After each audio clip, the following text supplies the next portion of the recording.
पावसाळा सुरू झाला की प्रत्येकाला असं चटपटीत आणि तळलेलं चमचमीत असं काहीतरी खावायची इच्छा झालेली असते. मग काय करायचं, प्रत्येक वेळी काय कांदा भजी हे भजी ते भजी किंवा असं पकोडे वगैरेच खाल्लं पाहिजे असं काय नाही आहे, किंवा मॅगी खाल्ली पाहिजे असं काय नाही. तर आपल्याकडे छोटे छोटे बटाटे मिळतात, म्हणजे बेबी बटाटे असतात त्याला. बेबी बटाटे मिळतात, ते काय करायचं, कुकरमध्ये छानपैकी शिट्ट्या काढून घ्यायच्या. छान शिजलं ना, एकदम गिरगिरीत शिजवायचं.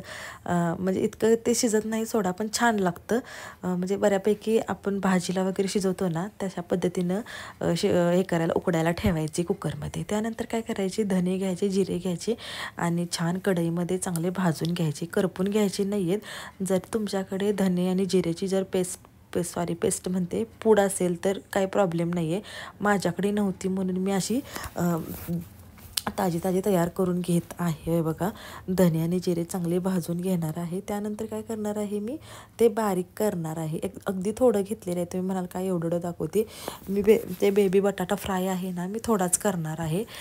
त्यामुळे मी हे मसाला पण थोडाच घेतलेला आहे. तर ठीक आहे, चला आपले बटाटे शिजलेत का बघूया. तर आपले बटाटे पण छान शिजलेले आहेत. हे बघा, कुकरची शिट्टी पण चांगली लूज झालेली आहे.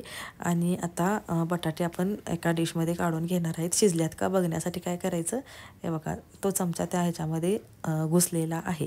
तर आता छान बटाटे सोलून घ्यायचे आहेत. हाताला भाजेल, थोडंसं गार होऊ द्यायचं, नाहीतर हाताला भाजू शकतं. आणि त्यानंतर हे पटपट बटाटे सोलून घ्यायचे. आणि नेहमीप्रमाणे आपण फोडणी देतो ना, कांदा वगैरे घालून, कांदा तो आता मस्त तयार केलेलं मी धने जिरेची पूड घेतली, आपलं चटणी तिखट असते ते, कढीपत्ता, तुम्ही लसूण घालणार असाल तर लसूण घालू शकता, कांदा पण घालायचा, कढीपत्त्याची छान फोडणी द्यायची आणि मस्तपैकी काय करायचं, बेबी बटाटा फ्राय केलेला खायचा. एक नंबर लागतो. आता तुम्ही चपातीबरोबर भाकरीबरोबर खाणार असाल तर खाऊ शकता, किंवा तसंच पण खाऊ शकता. खूप खूप छान लागतं. अशा पद्धतीने एकदा पाऊस पडायला लागला ना, करून बघा तुम्ही नक्की, खूप खूप सगळ्यांना आवडेल. तर चला आपण पुढची प्रोसेस आता करून घेऊयात.